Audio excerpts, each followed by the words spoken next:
Hello everyone and welcome back to Used and Reviewed. Today we're going to take a look at the unboxing and first impressions of the Asus Google branded Nexus 7 tablet. Now this is a device that I personally have been waiting for and I know has been highly anticipated on the market. Now in terms of the actual box, there's not a lot in there to show you really. There's a couple of bits on the back around the Google branded Android tablet. It runs the latest version of Google Android, and that's Jelly Bean 4.1. Now I'm going to try and get into this box. I'm not taking any chances because I've seen how many people have had lots of difficulty, and I'm not going to make that same mistake, he says. So here we go.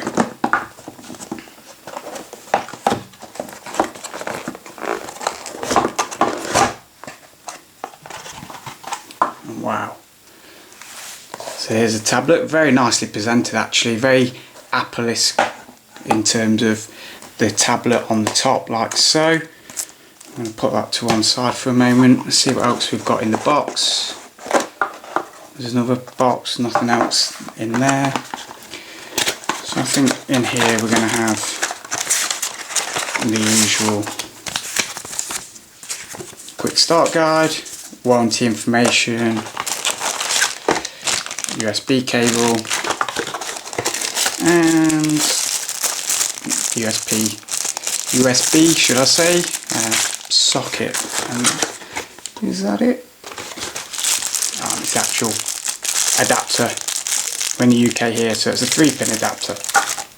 So here's the tablet itself. Let's take off this package from here.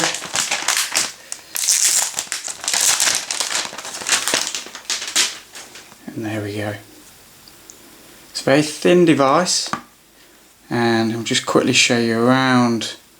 We've got underneath the micro USB connection, 3.5mm for the ear headphones, a volume rocker here, and then the power button, and that is practically it. You do have another 4-pin connector here for I believe forthcoming accessories, etc.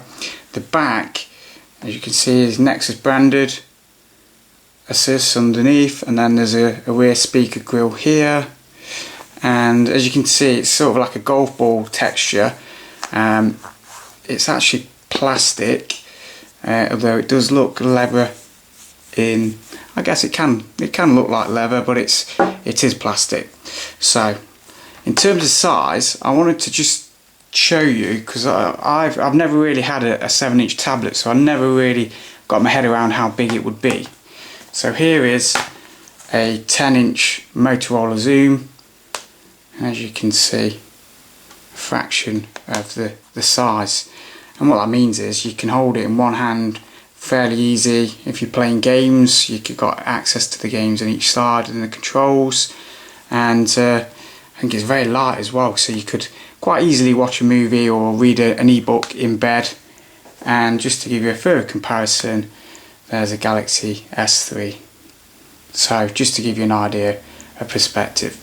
So here's the welcome screen, turned on fairly quickly, and I'm going to select obviously English, United Kingdom, the big play button, and now I'm just going to set this up to connect to my Wi-Fi and access all of my content and register the device. So once you complete registration and you boot up the device, the first screen you're going to come across is the home screen. Now this is obviously the first impression you're going to get from the display quality, and I have to admit it's excellent. I really like the screen on the device.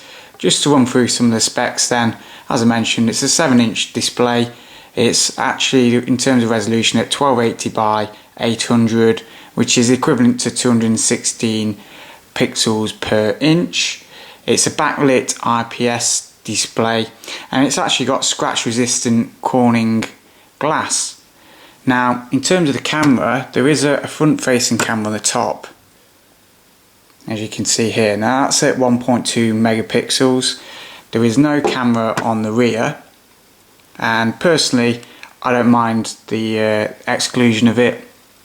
I don't really use the back camera on some of the tablets I've got already, so I'm not got an issue with that. I'll just talk about the weight again. I know I mentioned it earlier in the video. I did say it was very light. I mean, it's 340 grams. Now, if you compare that to a 10-inch tablet, for example, it's sort of 200 to 300 grams lighter. But if you actually compare it to the Kindle Fire, it's around 70 grams lighter. And the BlackBerry Playbook, another 7-inch device, around 80-85 grams lighter. So it's very light, but it still feels very sturdy at the same time. Now, in terms of the technology inside the device, we've got a quad-core Tegra 3 processor with 1 GB of RAM, and it's really going to help running those applications, those games, and you can tell the transitions between screens are really fluid. The battery, the capacity is 4,325 milliamps, and apparently you'll get around 8 hours use out of the battery. It's actually an inbuilt battery, so there's no replacement. You're going to have to make do, but we'll be testing that, and I'll obviously report back in the full review. In terms of the size, dimension wise, we've got 198.5 millimeters by 120, and width wise it's a mere 10.45 millimeters thin. Now, there are two versions available. You've got the 8 gig and the 16 gig version. I've opted for the 16 gig. If I'm being honest, I think you need to pick up a 16 gig. The actual Android Jelly Bean probably takes up around 2 to 2.5 gig on its own, so you're going to lose some of that storage capacity, so you're not really getting a full 8 gig or a full 16 gig. So you might want to consider that, particularly if you're going to be using this as a media device with your songs, music, movies, ebooks, etc. In terms of the other features, it's obviously got Wi-Fi. There's no 3G connection or anything like that. It's got Wi-Fi 802.11, it's BG and N, and it's also got Bluetooth as well, so you're going to be able to sync this up to a headset or Bluetooth speakers. In terms of some of the other features, it's got NFC built in for prepayments and Android Beam. It's also got an accelerometer, GPS, a magnetometer, I think that's how you pronounce it, and a gyroscope. Now, just to point out, with the stock Android Jelly Bean on the device, in the home screen there's no rotation, which is slightly annoying. I think they're obviously trying to push you to use the device very much like a Kindle e-reader and hold it in the palm like that. However, you can get loaders that will change that, and I'll obviously be installing one at a later date. So I'll quickly just run through. In terms of the home screen, you've obviously got a number of sort of widgets that are preloaded. You actually get Transformers installed. Well, I say installed, it's streamed, but you can also download it as well. But you get that for free, as well as £15 credit here in the UK from the Google Play Store. So that's a great addition. You also get a sort of a guidebook up here, which is it's just going to show you some of the hints and tips on how to get the best use out of the device, and then some of the ebooks that are free on here. Moving from the home screen, you've also got obviously a number of screens that you can obviously customize and install your own widgets, such as the ones that you've got here as in terms of recommendations. On the bottom half of the device, as you can see, there's no physical button. You've got the actual buttons that are touch sensitive, so you've got the back button, the home button, and also recently used apps, so you can scroll through them, get rid of any, but also flick to them in terms of multitasking. You've also got this bar along the bottom, so these are some of the pre-installed apps that are obviously on here. This little one here is actually a folder of Google items, so you've got a number of them in there, such as obviously Google Maps, that type of thing. You've got Google Chrome installed, Google Books. This is your apps folder, so I'll have a look at that in a moment.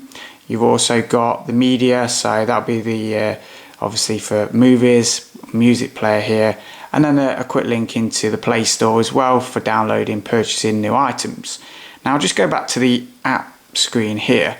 So you'll all be familiar with this, and I'm not going to run through them all, but these are some of the preloaded apps that you get installed on the device. So the usual calendar, calculator, You know, you've got Chrome as your internet browser, clock, Gmail, your email, maps, movies, etc., settings, and thankfully YouTube in the bottom corner here. Now if I scroll across here, we're going to go to the widgets screen, and there are loads of widgets pre-installed. What I really like is, if you can, hopefully you can see this, but as you move from one screen to the next screen will come to the foreground, or if you go backwards it will go to the back. And I think that's really neat. It just gives you like a 3D effect, and I think it's really neat. So guys, I mean, that's just a quick run through my first impressions. I'm going to obviously be testing this. I'm going to be using it over the next few days, the next few weeks, and I'm going to come back with a full review to show you my full opinion on the device. First impressions, it looks like a great device, excellent specs, very light, very portable, and looks like a device that you would happily use as a media device. So guys, I hope you liked the video. Please give us a thumbs up, leave us a comment, and don't forget to subscribe. We'll have a full review coming soon, but also we'll get hands on some accessories and some cases. We'll see you all in the next video.